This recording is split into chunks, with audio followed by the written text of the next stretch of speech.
ఏం చోటుపల్లి ఏం లేచినావు మమ్మ? వచ్చేస్తారు డాడీ డ్యూటీ. డాడీ వచ్చాడని లేచావా? సరే వెళ్ళానా రిటర్ను? వెళ్తానాలే, బాయ్. వెళ్ళాను వద్దా చెప్పు.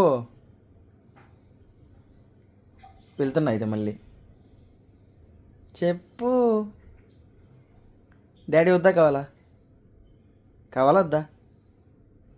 కావాలా వద్దా డాడీ? బాయ్ చెప్పు మరి, కావాలొద్దా? సరే బాయ్ బాయ్. వెళ్తున్నాడు డాడీ. సరే అరసాక అరసాక చెల్లి లేస్తుంది. డాడీ కావాలొద్దా? చెప్పు గట్టిగా.